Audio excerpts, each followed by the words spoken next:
You're watching the Tesla Live with your host, Mark Coughlin!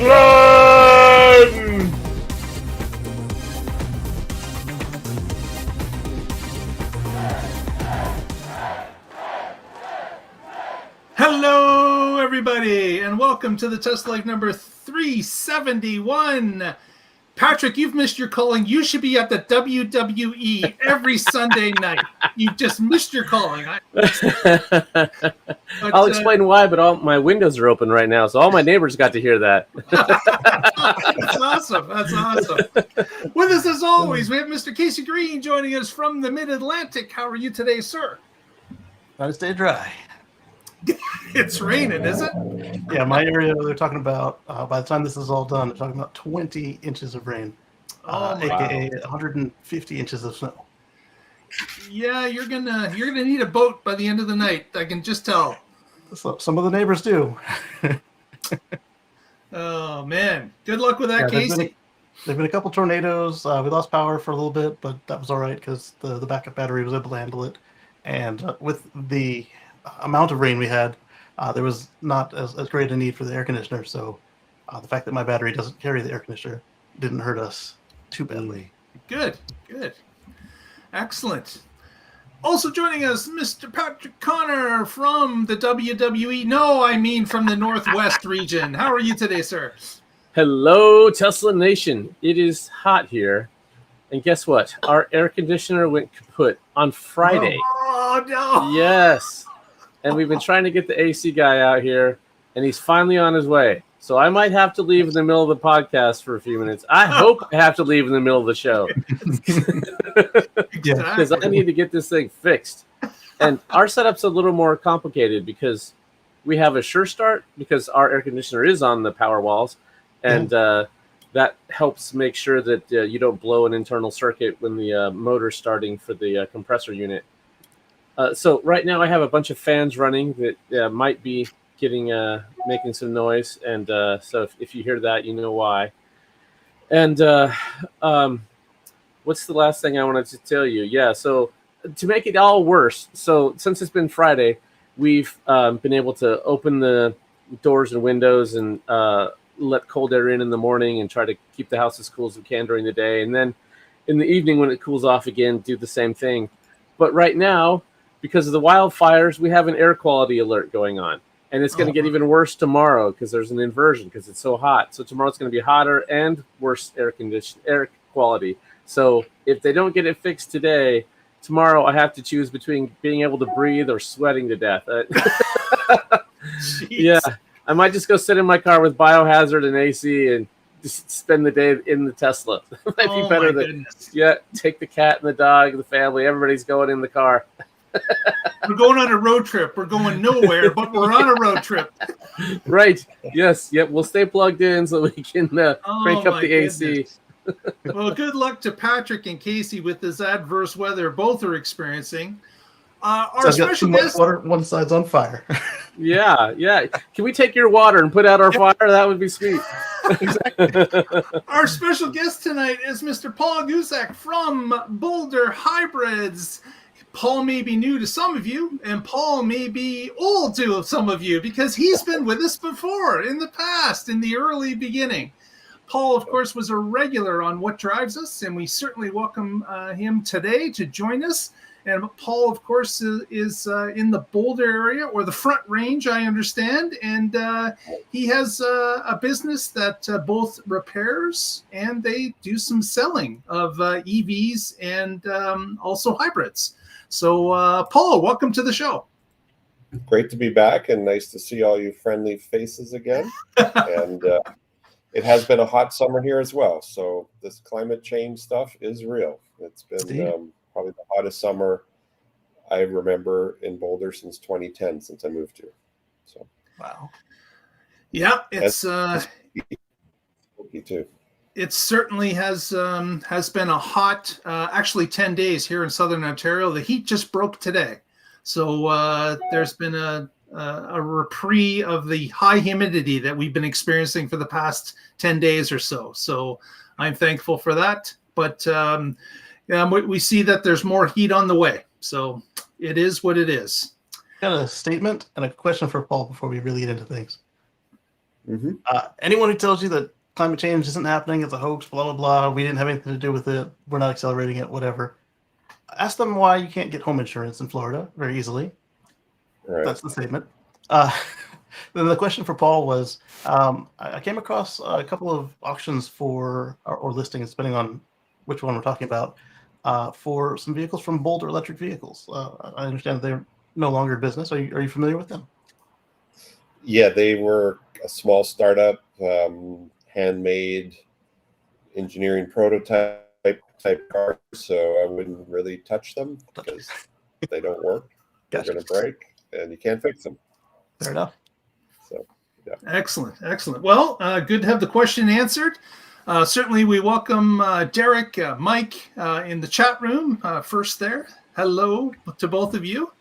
Anyone else that's hanging out in the chat room, send us a hello. Let us know you're there. And today we're going to do a couple stories, but Paul, since we have Paul's expertise, Paul fixes hybrids and EVs, and we thought we would bring Paul on and talk a little bit about his past Tesla experience when it comes to repairs, and currently what the status is and if there's been any change. So Paul, take it away. Yeah, so we work on a lot of different brands, and Tesla has some good things, but overall they're not really friendly towards independent shops as of now. So, for example, if I work on a Toyota hybrid, I need parts. Uh-oh. Did we lose Nope. Paul? He's back. You just broke up a little bit. Okay. The cameras. Anyway, with conventional OEMs, independent shops like ours can call them up, go online, order parts, get them in half an hour sometimes or less if they're locally stocked at the local dealer.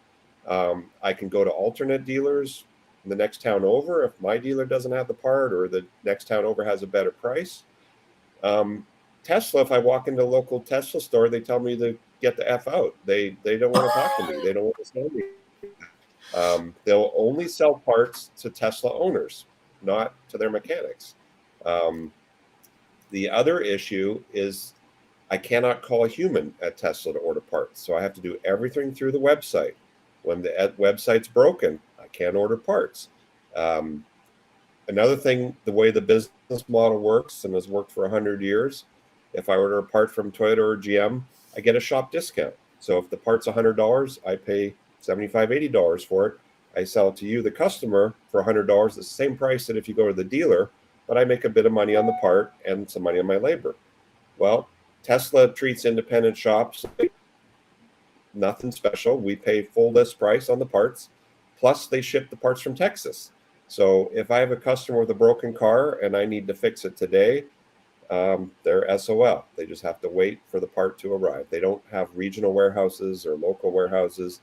And like I said, even if the part's in the local Tesla store down the road, I can get my hands on it. So luckily, as in many industries, competition and aftermarket come up with a solution. We had a customer recently with the Model 3. They broke their side mirrors. So, this is a aftermarket Model 3 mirror. Tesla mirror, I think the selling price is $937. I could get a used one from a junkyard for $500, or I can buy these aftermarket Chinese replica for about $150. Wow. And I can get this in a couple of days. And most customers, as long as the mirror works, they're going to be fine with this. And the quality is actually surprisingly good.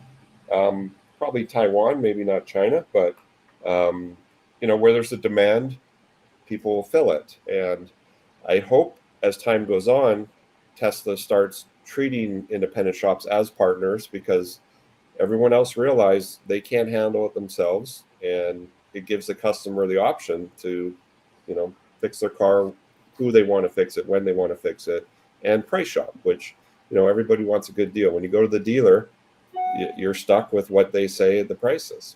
Yeah. So it hasn't gotten much better. I mean, they have great software for navigating their repair manuals, their wiring diagrams, their parts catalogs. That's But good, because even getting that was a struggle initially, right? yeah, and if we want to dive deep into diagnostics, we do have to pay a subscription fee that can be as high as $3,500 a year.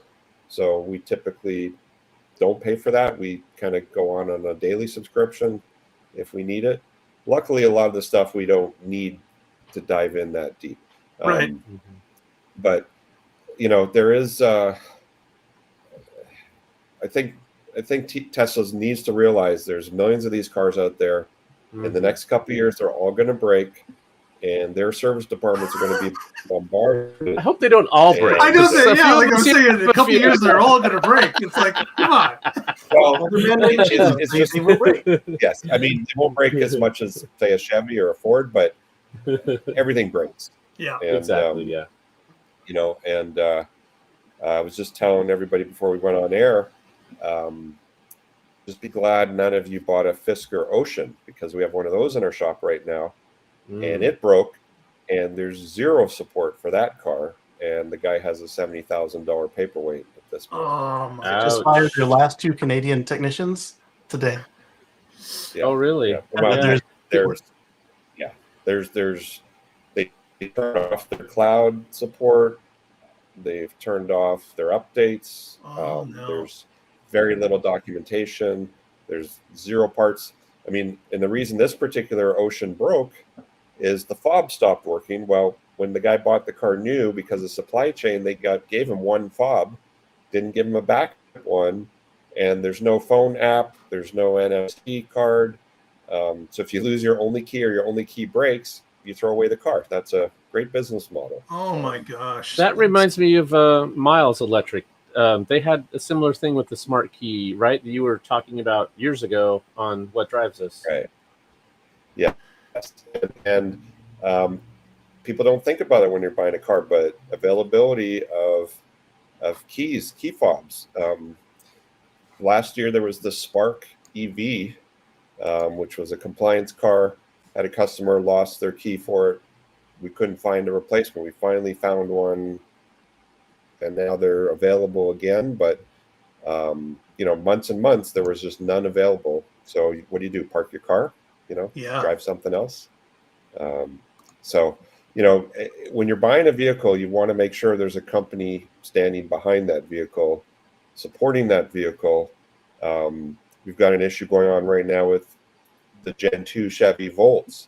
The EGR valves failed. Should be a warrantyable item in CARB states, but there's no parts. So people have had their Volts sitting at the dealer for 8 months because they can't get the part to fix the car. And there was a reproduction part, and they sold out, and they raised the prices. The reproductions were selling for, I think, $200 or $300 a few months ago. Now they're $800-900, but you can't get them. And the dealer has no idea when they'll be able to furnish that part. So. Yeah, and that's an established dealer network there. It's just that it's a car that is fairly, is out of production now. 2019 was its last year, and you've got the manufacturer not keeping up with the parts demand that they know is there. I'm sure they have spreadsheets and know typically how many things break in a car, and should have some sort of stock amongst regional distributors for that. But obviously they've dropped the ball. Oh. And luckily, there's some people over in Asia that they see a demand, they'll make a part to fulfill the demand. But there's some lag time. It can take 6 to 12 months for that to show up on our shores. Yeah. And, one good thing about a Model 3 or a Model Y, they sold a gazillion of them. So if you're a company in Taiwan making aftermarket mirrors, well, you're going to make mirrors for Model 3s before you're going to make it for the BMW i8, because the universe of who you can sell to is much bigger.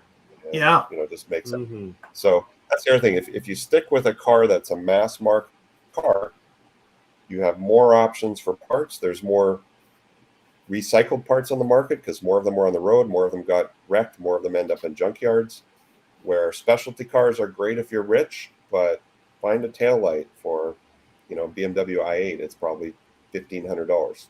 Yeah, if right. you can find it.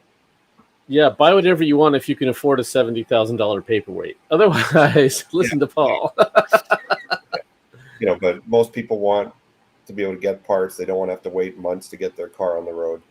I guess the biggest beef I've had with Tesla is, for a while their website was down. We couldn't order parts, and we could not, fix the logjam. We couldn't call a customer service number.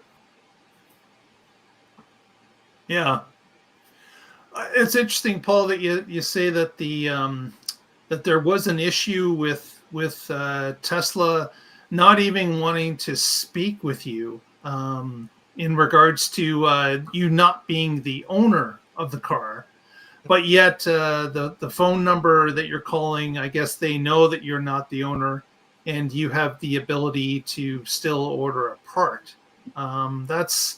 That's kind of interesting. Oh, we lost Paul. He'll connect with us, but that's something of interest that's something that's got to change, I would say. Oh yeah. It's something that Tesla has to realize, with selling now millions of cars a year, that Paul's right. They're not going to be able to service everybody in a timely manner. It makes a lot more sense if you can start to roll out that repair network, and you've got a number of eager customers willing to buy your parts, willing to install those parts, willing to pay you a fee to use their electronic manuals. Like, this is a whole separate group of customers, in effect, that will enable your cars to be serviced in a timely manner, give the customers what they want, with some ability to look at different rates, compare dealers to repair shops, make their own decisions as to where they want that car fixed. I think it's something that Tesla has to grow into. The maturity to the market has to grow into this as well. I think it's something that definitely would make sense. Yeah, Derek has a good point there in the chat that maybe this is something that the next time there's a say question should get put up there and get voted up. Because one of the things that Musk has said that I found pretty interesting was it's really hard for a new car company to get started. Why? Because car companies make a lot of money off of selling parts to their existing fleet. And that's a big profit center for them. And that allows them to sell the cars at a lower margin because they know they're going to get back in margin with parts. Well, when you're a new car company, you don't have that revenue stream. And so now Tesla's finally old enough and has enough vehicles out there that they really can have a parts stream, but they're trying to do all that work themselves, and that open the market broader and sell to mechanics. Even if you sell at the same full retail price that you do to anybody else, that's still better than just saying no. I mean, what are they worried about? Someone's going to buy all the parts and build their own or something? I don't know. It's just allow because they still have restricted items. They won't let you get enough of it together to do that. So. Yeah, they could have certainly, the ability to block sales based on the number that you bought. I could. Right. But you're right, Patrick. That makes perfect sense.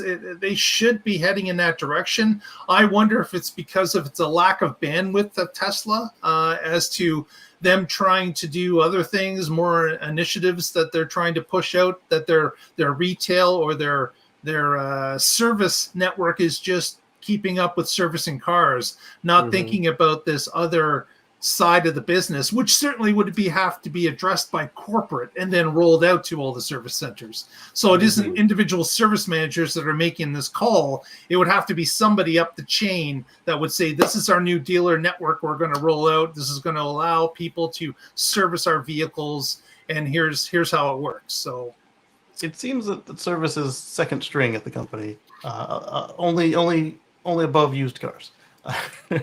They don't seem to want to deal with either of those things.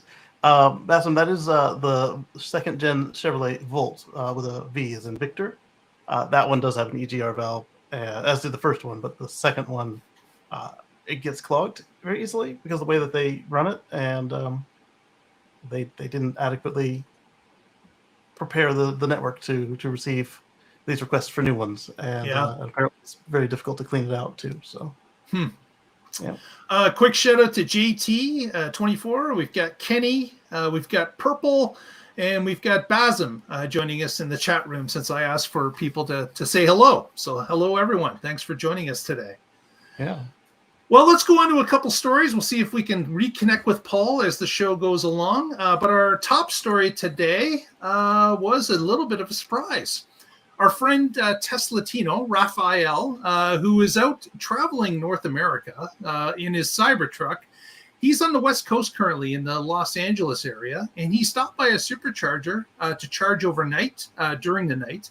And he started to notice that his vehicle was pulling in beyond 250 kilowatt. So he noticed it started to go above 250, 275, 280, 300. It went up to 323 apparently. And he was shocked that this level 3 charging stall was putting out that type of wattage. And he quickly sent a note to his friend Kyle, of course, Kyle from the Out of Spec Motoring Group. And Kyle responded back asking some questions, asking for some clarification. And they determined that this is probably Tesla doing a test, pushing the limit on what these chargers can do. And they sent a note off to Tesla Supercharger Group, and they actually got a note back, and they confirmed that, yes, we are testing. And since Raphael has tried almost every supercharger in North America, he was bound to hit one that we were testing. So yes, that was pretty funny that Raphael was able to find one. And they said that they are playing with a few chargers, both V4 and V3, with the escalated rates. These would be the V3 pluses. So you'll see a V4 dispenser on a V3 cabinet, but not all of them. Just a small percentage of them. But again, because Raph is, all over the continent right now, he was more likely to hit it than anybody else. Mm-hmm. Exactly.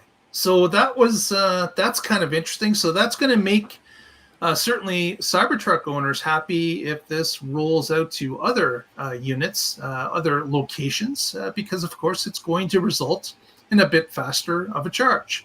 Now, I'm not saying that, this is going to ramp up to, 325 constant. We still got the curving ramp that goes on. So, your lower state of charge gets to pull in more till you get to a certain percentage, and then it starts to tail off as it starts to fill up the battery. And that's still the case with these faster superchargers. But it does give you a little more juice a little faster. Casey? Yeah, this is still in 400 volt mode. This is not in 800 volt mode.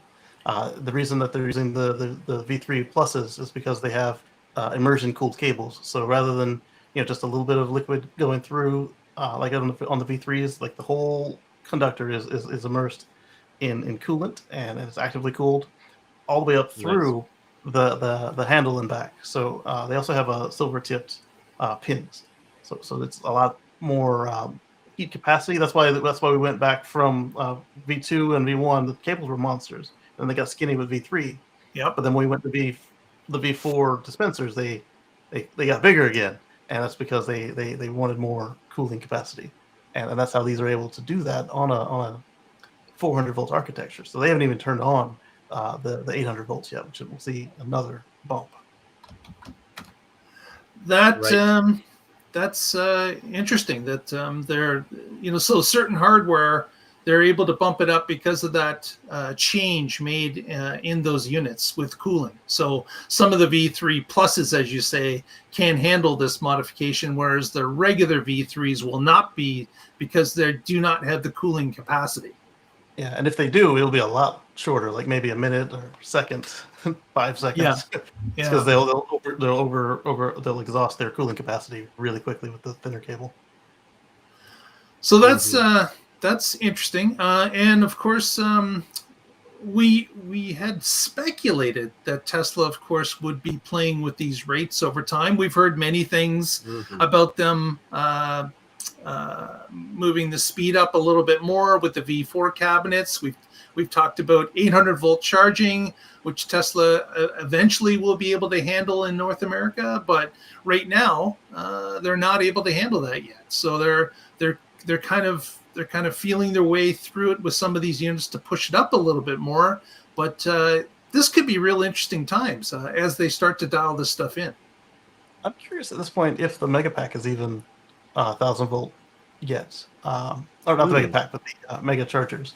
I'll have to go back and look at when Kyle found some of the portable ones to see if how they were hooked up, because when we look back at the statements from Pepsi, they're only charging at 725 kilowatts. I'm not sure if that means that they're just doing the same thing as this, 400 volts, lots of amps, or if they're already 1,000 volts and they just didn't want to pay the power company for a bigger hookup. Right. Or the power company wouldn't let them have the megawatt hookup. Exactly. Well, we will see. So certainly we're keeping our eye on this. This will be interesting to see if they make an official announcement, if they let us know that, certain chargers will have this ability going forward. Or it could be just that we caught them in the middle of testing because, as mentioned, Raphael from Tesla Tino was just happened to hit upon one charger that they were testing that evening. But with that, I think we'll move on to our next story. Patrick's got it. It's about the safety report that Tesla released. That's right. So it's titled Tesla Releases Q2 2024 Vehicle Safety Report. And it comes to us from Teslarati by Simon Alvarez. And there's a couple spots in here that were pretty interesting. The report hints that Teslas are still among the safest cars on the road today.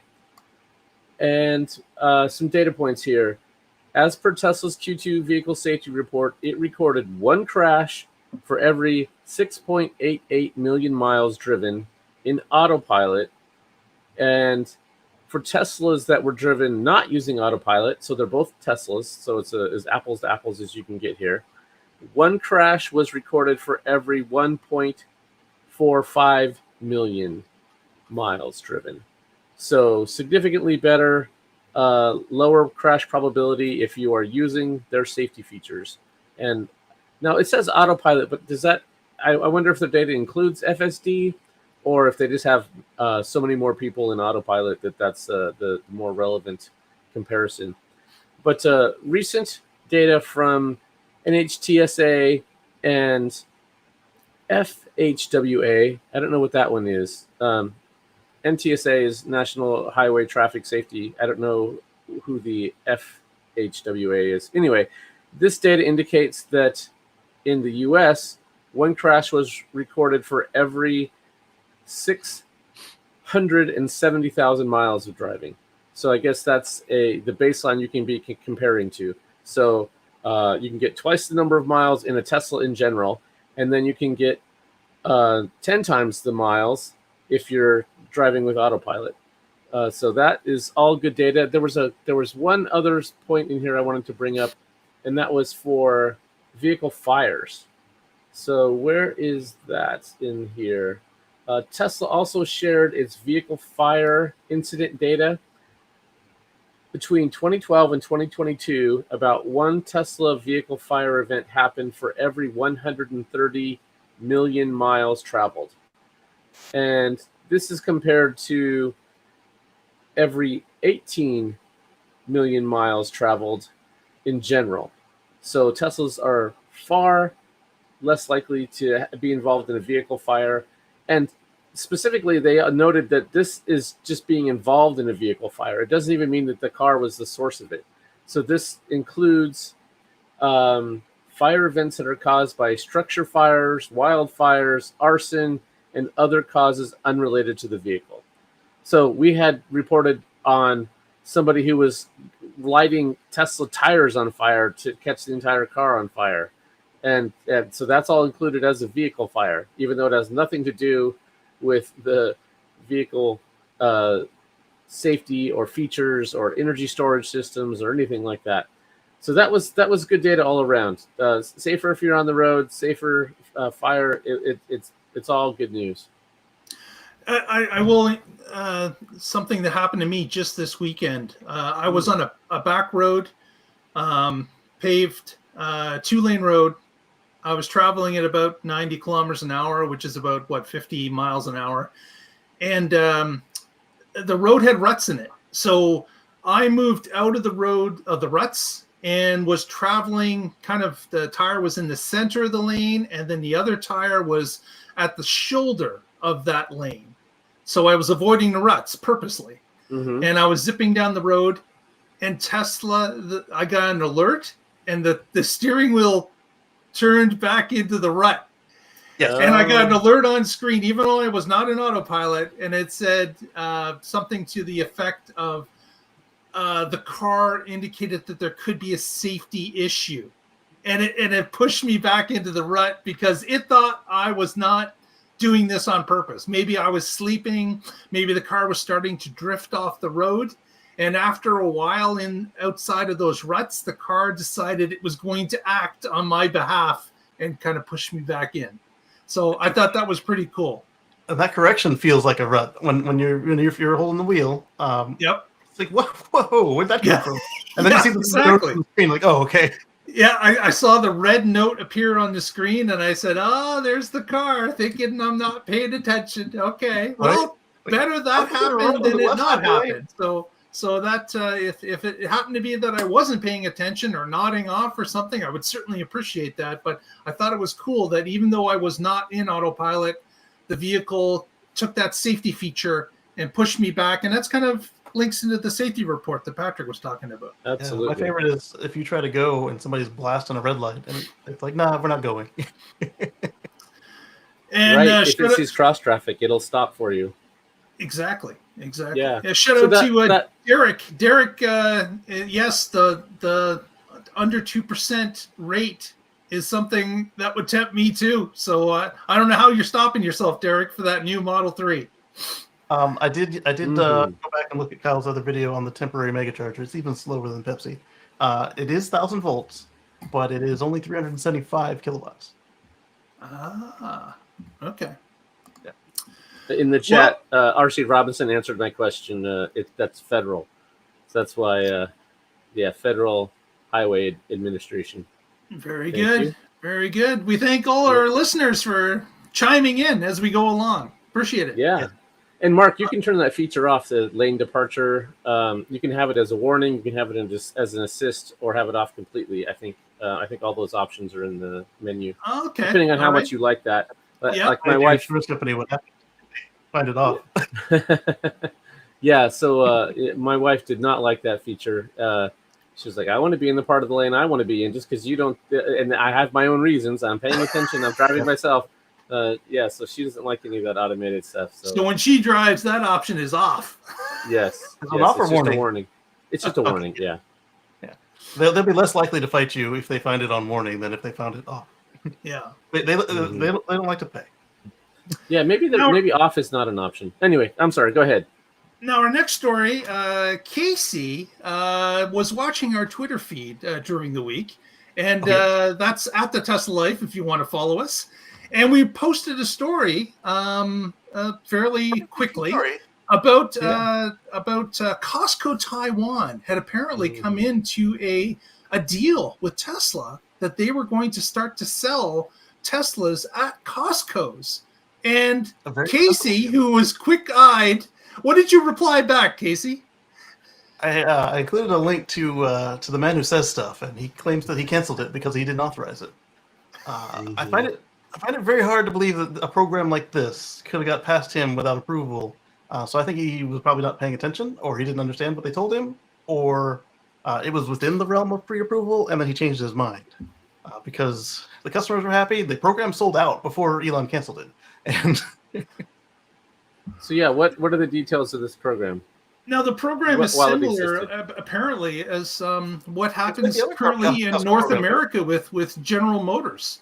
Yeah. General Motors, if you go to Costco, sometimes you will see some GM cars out front, and there is a discount given to Costco members if they purchase the car through Costco. Or with your Costco membership, when you go to the dealership, if you show it, you get a discount that normal, everyday, run-of-the-mill people don't get. Right. And because Tesla doesn't do discounts, instead of that, they just gave you 3 months of supercharging or another perk if you forego supercharging, but that's gone now. On 2 levels: 1 because it's sold out, and 2 because he says so. So Elon said, I canned this immediately. Casey sent back a response to the Twitter feed that said, going, gone. Yeah. Because Elon quickly canceled the idea. Didn't like it. So it's kind of interesting. I think that, again, Tesla has had a little bit of a slowdown in sales. We've seen that in their numbers. And I think this is another form of some advertising. I'm surprised that they didn't try it. At least, as Casey said, the program would have sold out. But this is going to get your name in front of more people that maybe aren't considering a Tesla. They're just going to Costco to get some bread and supplies, maybe a hot dog for $1.59. But they're there in front of it. If the car is there and they're talking about it, that's advertising. Yep. Right, but Tesla has a no discount policy. I mean, Musk has said even my mom pays full price. Right, but it wasn't a discount as much as it was just the perks, the supercharging. Right, but that means that if you're a Costco member, you can get a better deal than somebody else, and that's kind of against the general philosophy. I gotcha. Yeah, but those programs are kind of they're for a whole region. But yeah, I can kind of see that part. But at least having them out front is a nice touch. But so I think 50 people got in on the deal, and then it was gone.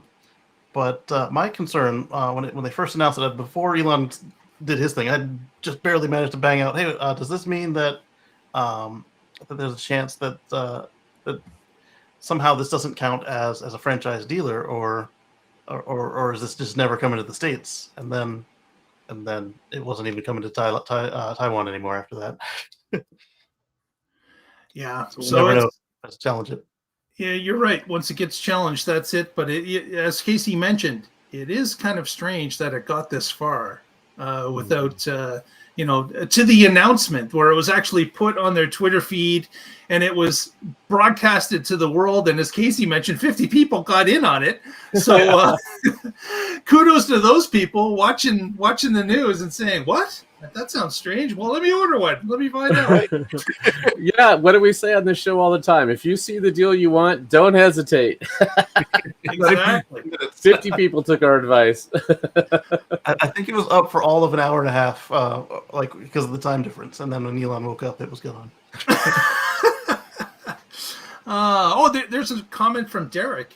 He said that a Tesla employee told his daughter that they get a family discount. He hasn't vetted the information, but that is interesting to hear as well. So, again, not vetted. Maybe Derek could look into it and let us know next time if he finds anything more on that.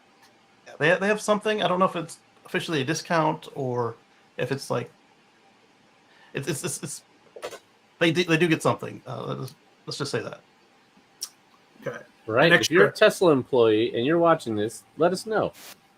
What's the dealio? NDAs, don't get fired for this. Okay, yeah. Post it anonymously. Or don't post it. It's allowed, you can say. Oh, and Paul's watching us from the stream side. So Paul can't get in, but he's having some bandwidth issues. But he's back! There he is! He's on! Very good. Nice, welcome back. Disruption. That's all right. Who will blame for that? But that's right. Or Musk, one of the two.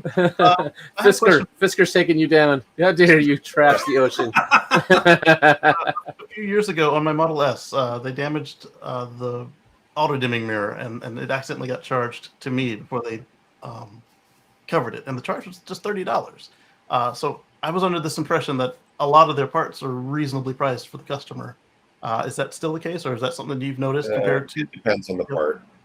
Some parts are surprisingly reasonable. Some parts are shockingly high. So right, yeah, because I got the quote on my motor. Had it not been in warranty, would have been about $6,500 to $7,000 for the main motor.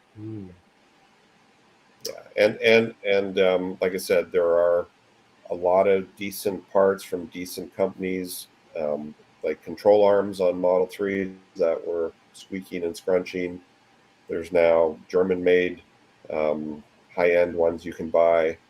Lots of things like mirrors and lights and accessories on eBay. Probably Amazon soon enough. So, just shop around. If it doesn't smell right, get a second opinion. Call an independent shop if there's one near you that works on test. But not many of us are doing it yet, but it will become more prevalent. Yeah, with a couple million vehicles sold a year, I got to believe it's going to filter down into the third-party repair shops. Yeah. It's got to, because but you mentioned, Paul, they can't handle that volume themselves. Yeah. Well, I mean, and the dealer won't do certain things. Like there's aftermarket companies making lift kits, lowering kits. Yep. The dealer doesn't want to install them, so those manufacturers of those accessories are sending people to us to have them installed. Yeah. So, yeah. So similar to that, my vehicles missed the cutoff by a couple of weeks, where Tesla stopped installing the 12-volt aux pin correctly into the towing harness. And they're like, you can replace it yourself, or you can take it to a shop and they can replace it. But then you're on the hook for this, and this. I'm like, I'll just put a battery tender on the trailer when it's parked, or get a solar panel up there, versus risking all of that. Mm-hmm. But we saw that shop in Sweden when IF Metal was making all that noise, that they weren't really a Tesla shop, but they had so much Tesla business that when they went into that what do they call it, the action where they were copying along because they were asked to, that they had significant damage to the company. They had to lay off or suspend, what was it, 20 people. Yeah, because they got cut off from the Tesla business, basically. Yep. Yeah. Next story, just wanted to touch upon this. We got a reaffirmation, I guess, from Tesla that the Buffalo Gigafactory has not been forgotten. Even with all the news about DOJO going in and a new super cluster in Austin, Texas, Buffalo is still going to get a DOJO cluster that is going to be built at the Buffalo plant. So that's great news for the Buffalo employees and future employees that are going to need to be hired to install, to build, and to maintain the second DOJO cluster. So that is still on the table, as Tesla has indicated, and it will be continuing to move forward towards that. Works in Buffalo get the weirdest treatment from this company. The original Giga, the second one, I'm like, we don't know what to do with these. They don't make cars.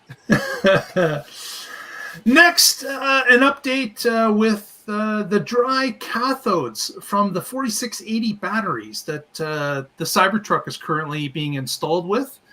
You want to fire everybody early, like you said? No, not that.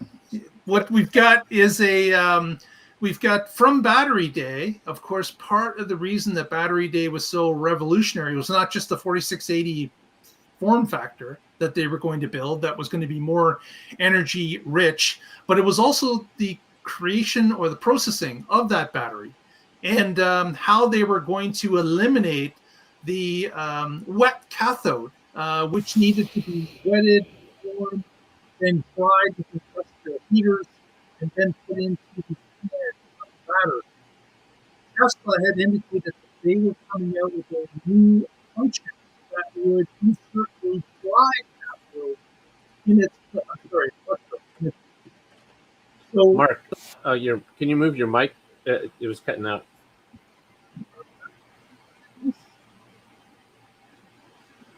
What they were trying to do was they were trying to integrate dry. Sound underwater.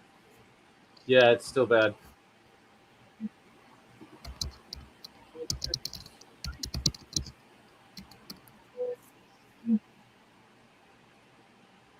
Right mic.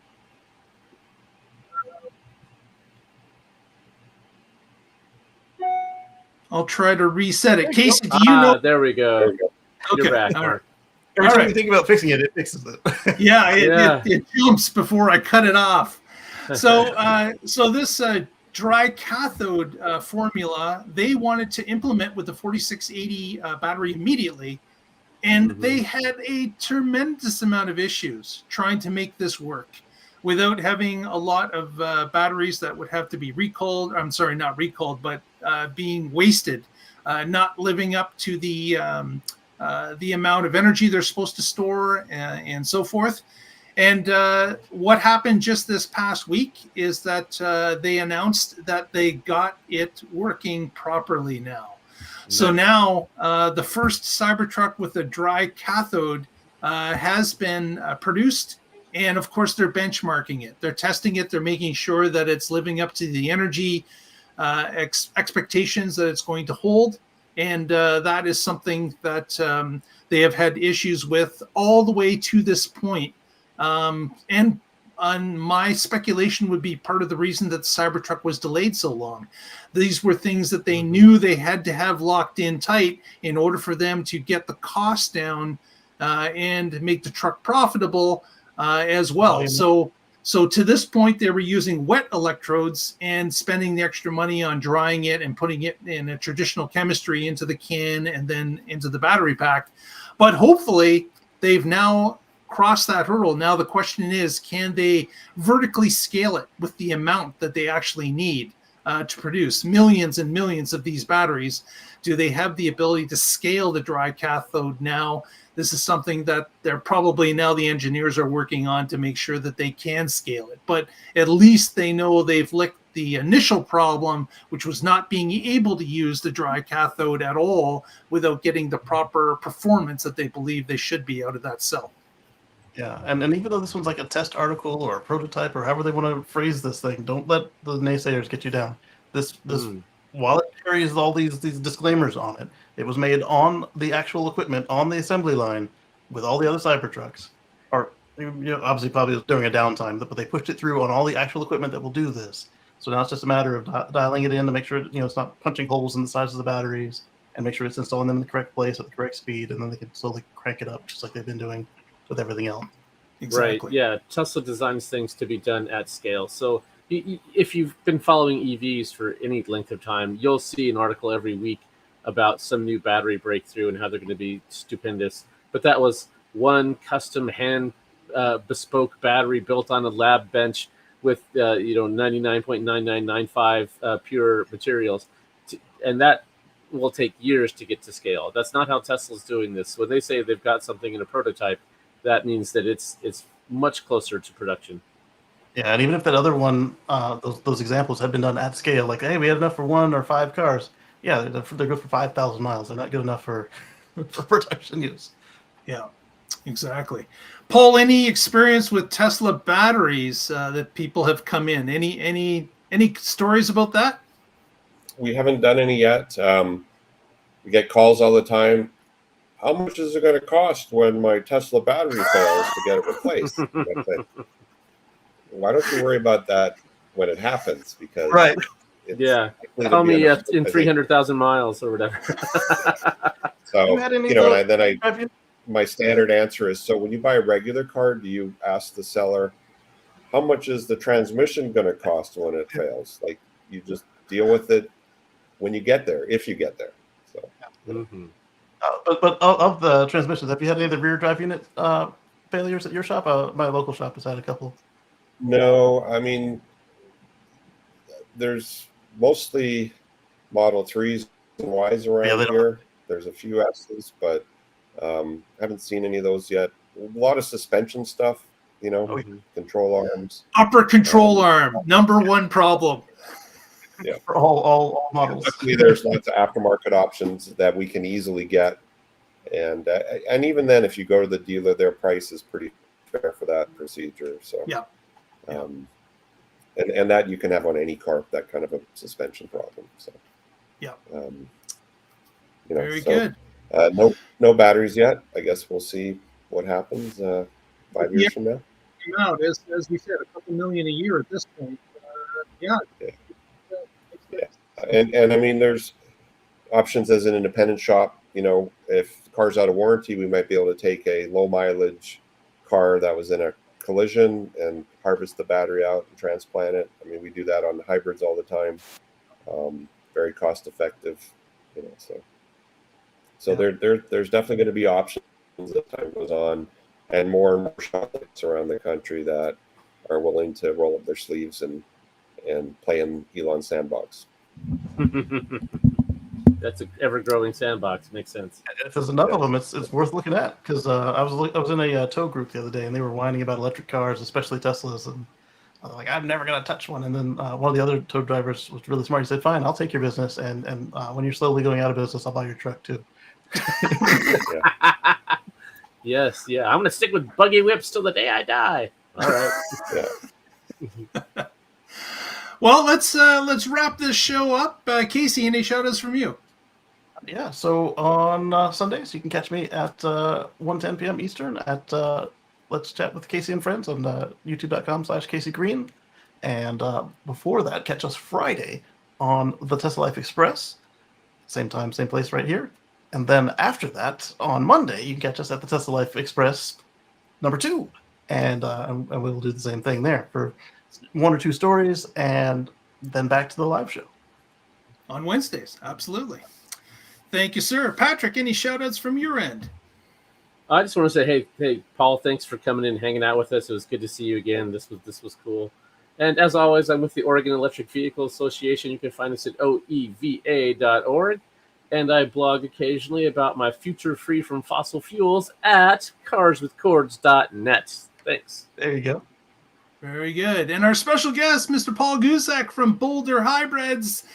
Paul, what can you tell us? Any shout-outs you want to provide us this evening? I just want to mention, if anybody here listening is in Colorado and needs a used electric car, there's some screaming deals in our state. Oh. There are some strings. You have to be in the 80 percentile income for your county.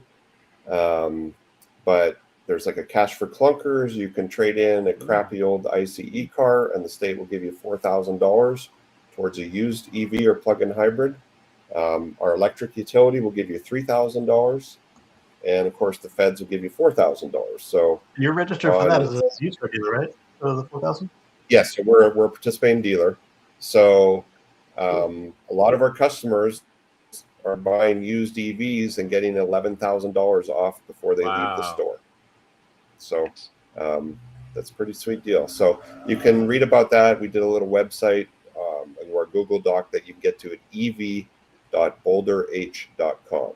Unfortunately, you have to be a Colorado resident to participate. You can still pick them up from the airport, right? Yeah. Well, not you personally, but you still have that program. Sure. They'll get you there somehow. They'll direct you. They'll tell you what bus to take. They'll get you there for sure. Yeah.